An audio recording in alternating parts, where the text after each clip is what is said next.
We are back to one of my favorite childhood haunts, the National Museum of the United States Air Force. Yeah, I actually grew up in this area, so going to this museum was something that we used to do for field trips when I was in school.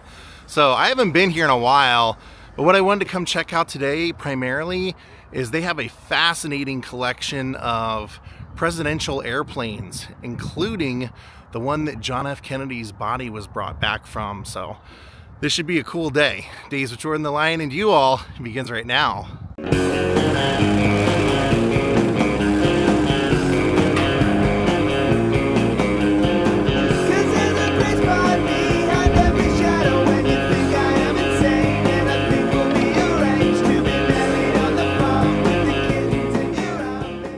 And it's a big experience. I mean, it can take you more than a day to check it out because all these hangars that go down here are all part of the museum. I think there's 4 hangars.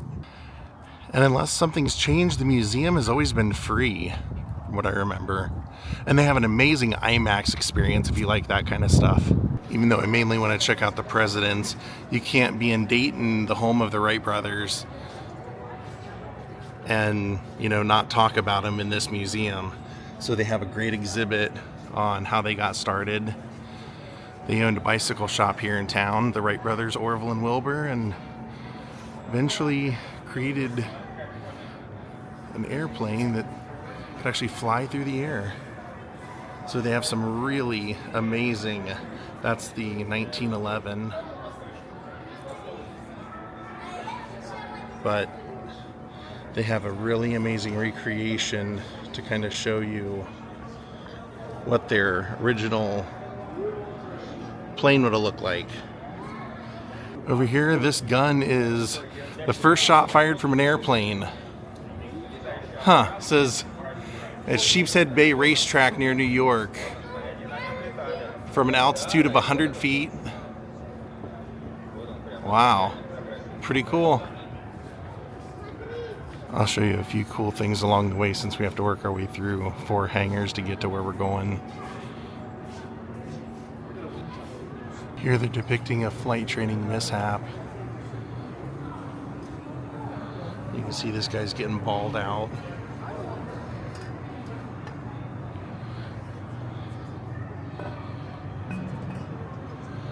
And over here, this one is British female pilots lead the way. De Havilland DH-82A Tiger Moth. It's kind of cool because they've got the pilot over here sitting in a chair. We're going to work our way through the museum, and this is a recreation of the entrance at Auschwitz, which I have been to and vlogged. Saddest trip of my life.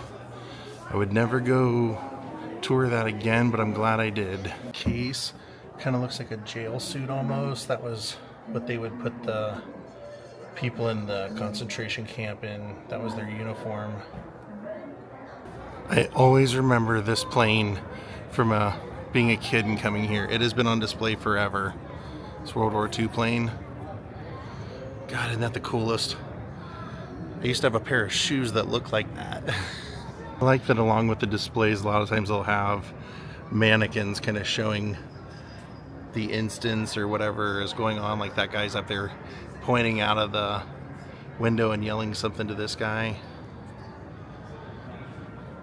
Women's Air Force service pilots.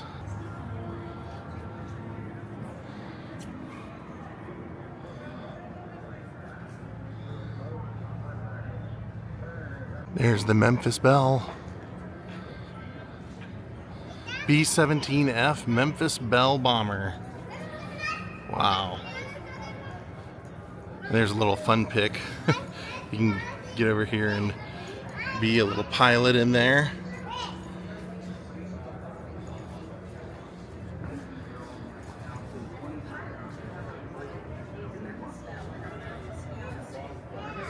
It says that this flew in every quadrant of the war, the bombings. Here we can actually look up inside of it.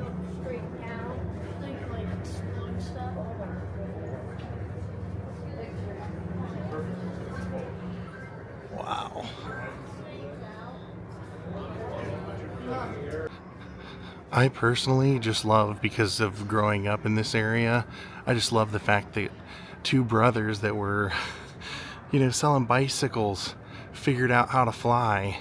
And now it's one of the best ways of travel, theoretically, and one of the best weapons for defense and things like that. So it's pretty amazing what they were able to do in this little town.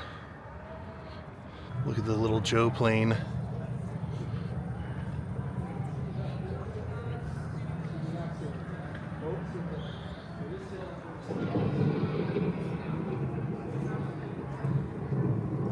All right, we're going the right way. Tons and tons of airplanes in here. We're just gonna cut through here, although I do want to look at that over there, the bomber. But they have simulators, so if you're one of the kind of people that likes to feel the experience of riding in the planes, you can actually do that here. Over here they have this Air Force plane open that you can walk up inside of.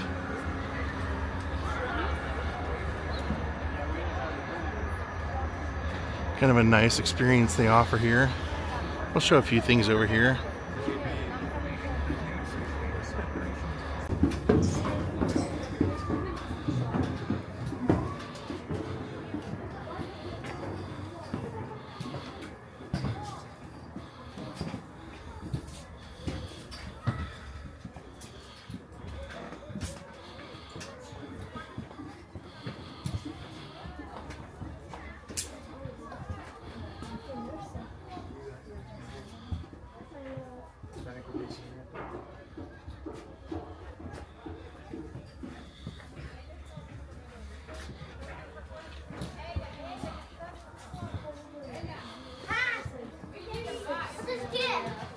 This I had to see.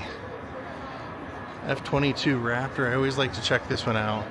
This has been here for as long as I can remember as well.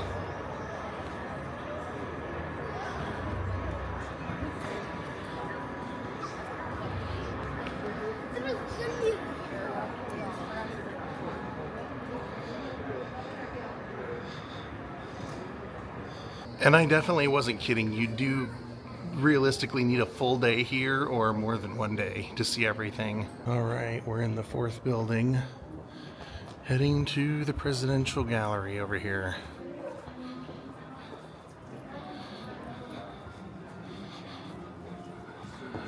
Yeah, take a look at that. Not the real deal, but a recreation of the space shuttle, so you can walk through some of it. All right, we're heading over to the presidential section.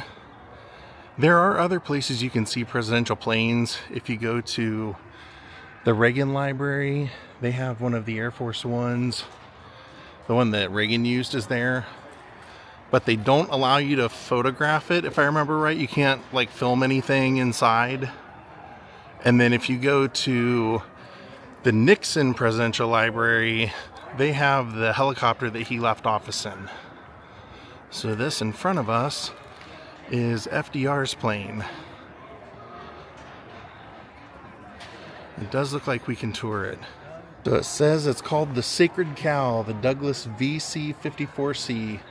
Skymaster is the first aircraft purpose-built to fly the President of the United States, carry the Staff Transport VC designation. The aircraft was officially named the Flying White House. However, the aircraft became better known by its unofficial nickname, the Sacred Cow, a reference to the high security surrounding the aircraft and its special status.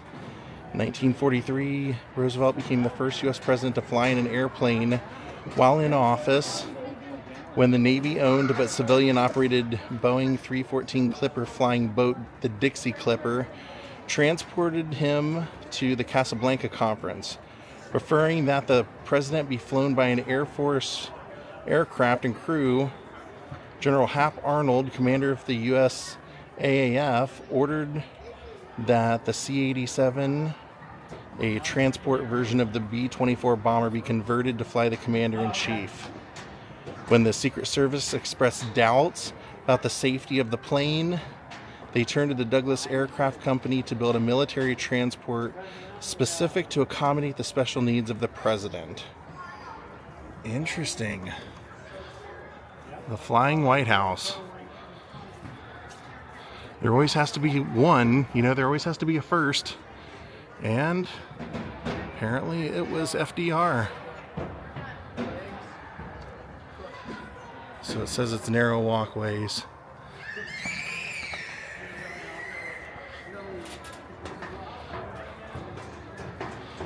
That's mainly because they have so much of it glassed off. So I'll do the best I can.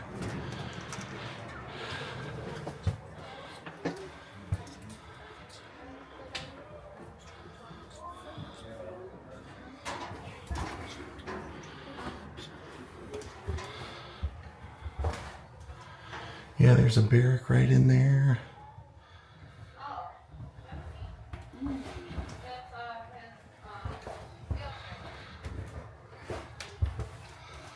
Those are the old daily headphones, right? Are those the old daily headphones?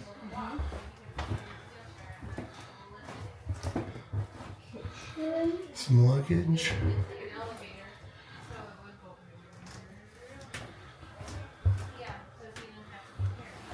And another place to sleep.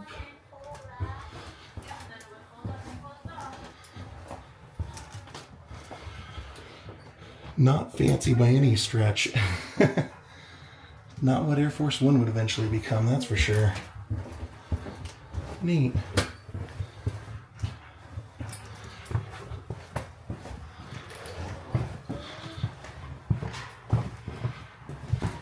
Oh, there's the president's office. There we go.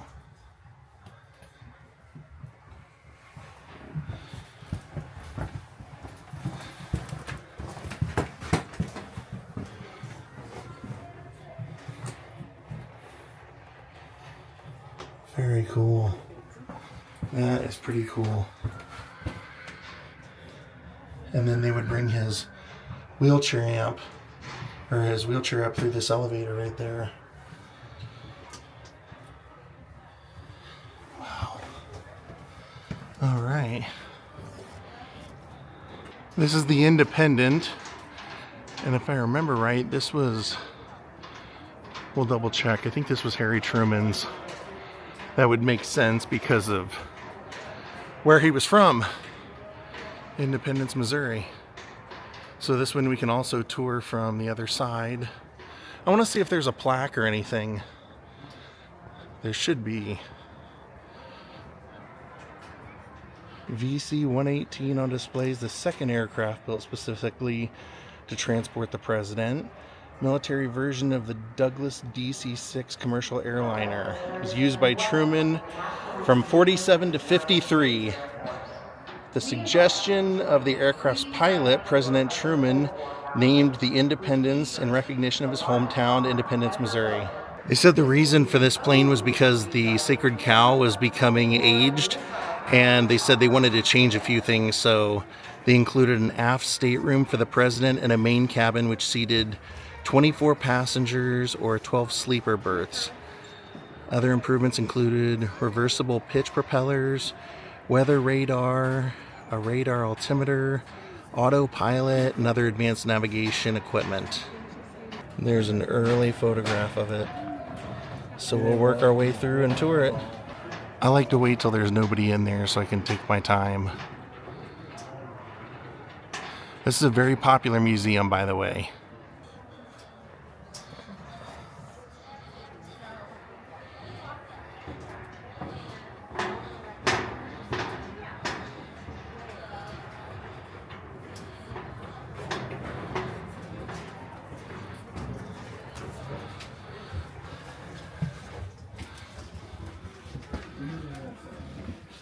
It's a little wide normally.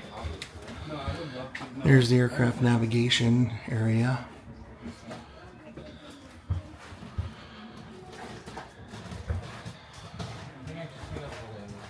There we go. Is that the end? Oh, fuck. Yeah,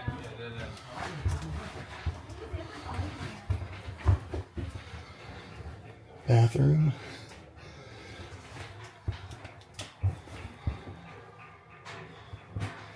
Even old playing cards. Just for the vibe, for the effect. There's a sleeper up there.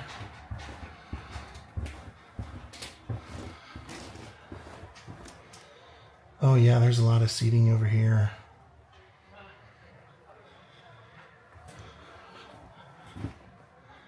Somebody left their uniform.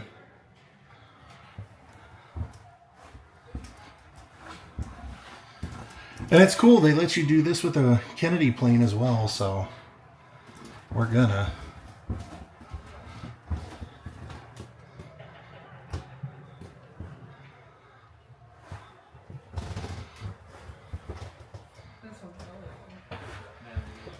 And there's a little seat here. There's the exit, but we're gonna go down here and see what else is down here.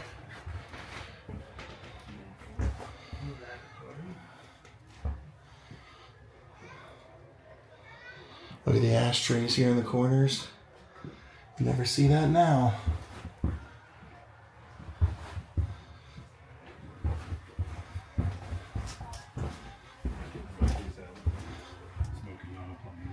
Yeah, and that's the very back of it. So we're turning around, working our way back through.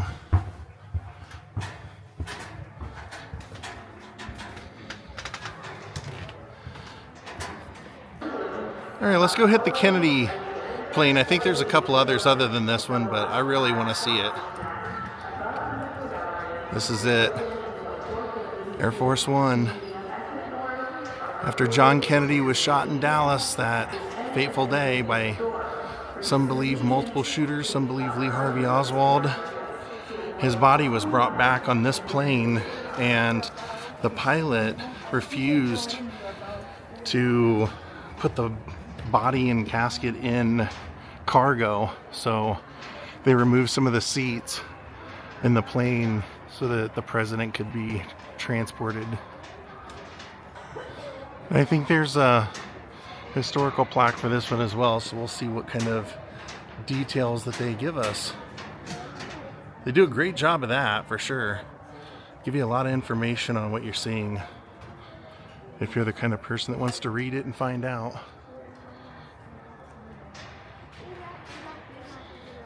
So this is a Boeing VC-137C, and it said in October of '62 it had the unique call of SAM 26000, but whenever Kennedy was on board, they would call it Air Force One, and that eventually stuck.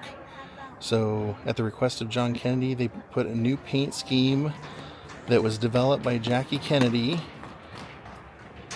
In addition to the vibrant blue and white colors, the words United States of America were emblazoned in tall letters along the fuselage, with an American flag placed on the tail. These distinctive markings reflect the stature of the office of the president, serve as a highly visible symbol of American prestige. Now over on this one, it tells about him being brought back and President Johnson being sworn in. See, it says there on November 22nd, President Kennedy was assassinated while traveling in a motorcade. Hours later, Vice President Lyndon B. Johnson was sworn in as the new president aboard this aircraft, then carried Kennedy's body and President Johnson back to Washington. So that's even more fascinating to know that this scheme, this paint scheme, was developed by the First Lady, and that it was changed by President Kennedy. All right, here we go. Let's take this tour.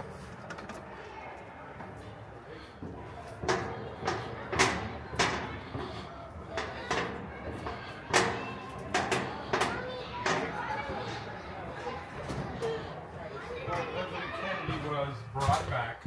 It is bigger. They just have it all. Man, what a flight that must have been. Can you imagine? One of the most important events in history.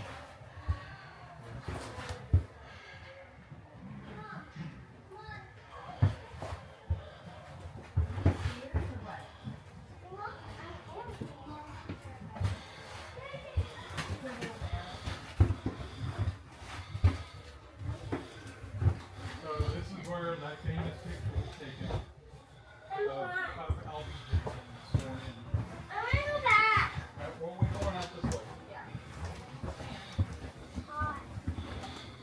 There's seats all along here. This is where your president was sworn in, right here. Where you're standing. Well, back in the day, it was probably printer.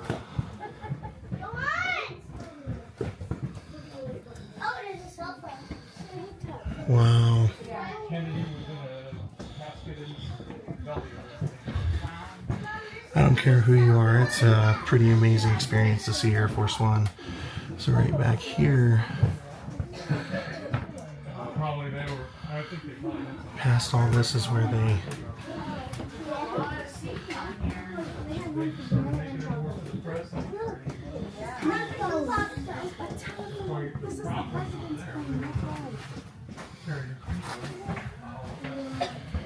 and then they're showing a photo that President Johnson was sworn in right here.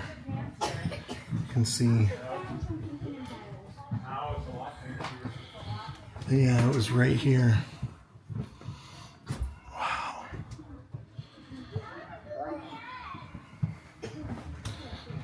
And there's just seating all around it.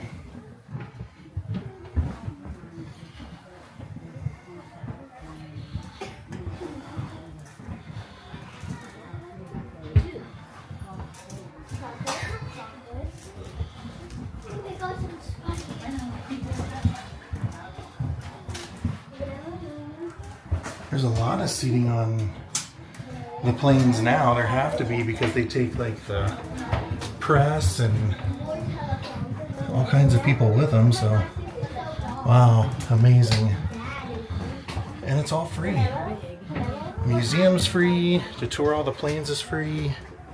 Here was a presidential jet star. They retired in '87.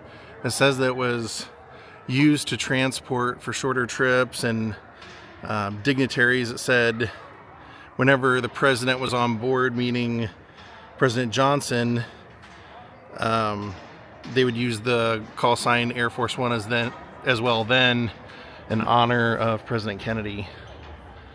So you can't get on there and tour that one, but you can just take a look at it. And then this is also got the paint scheme, so it's got something to do with the president. Gulfstream Aerospace C-20.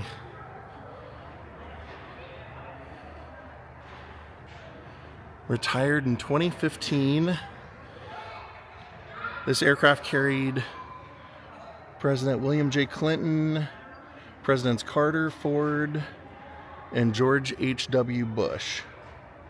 It also carried presidential spouses, several secretaries of state and defense, and foreign dignitaries.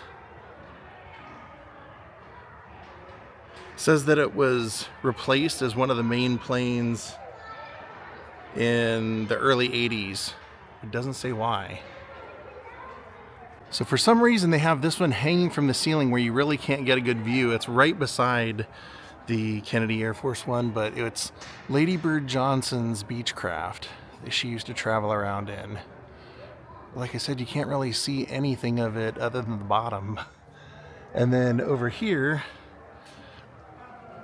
under it, they have the Sabreliner, and it says that this was used by Lyndon Johnson as he traveled to and from his ranch in Stonewall.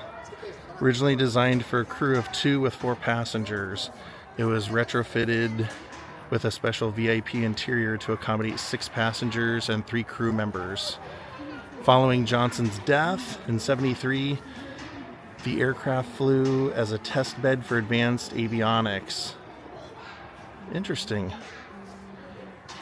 Now they do have another, oh, what's this? Who flew in this one? This little dinker. We know it's a president because this is the whole presidential section. Dwight D. Eisenhower used this 1960 for short trips. Small little, oh, it says, yeah, U.S. Air Force right there.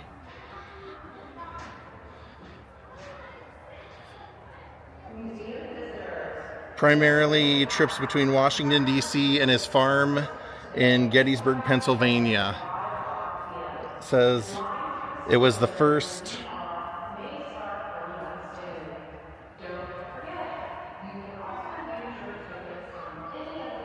So the first presidential aircraft to have only 2 engines.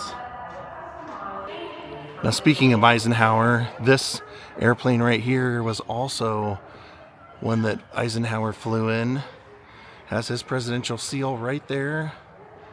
And this one was called the Columbine. And it is cool to go see. I mean, it's kind of crazy that he ended up living in Gettysburg so much of his life, but he did. What a great guy. He was like an amazing American, in my opinion.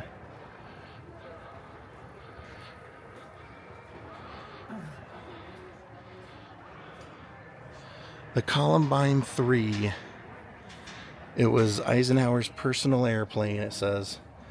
From 1954 till he left office in 61. Said it had more powerful engines, greater fuel capacity, and greater speed than any of the others before. And it said Eisenhower named this aircraft the 3rd Constellation Columbine 3 after the official state flower of Colorado in honor of his wife Mamie. Interesting. And it says Mamie christened the aircraft. So let's go on up and take a look.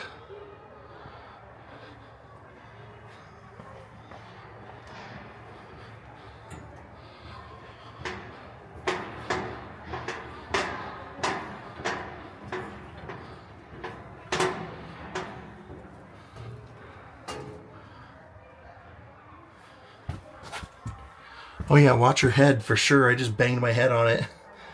I'm 6'3", so just letting you know, if I can work my way through here, you probably can too.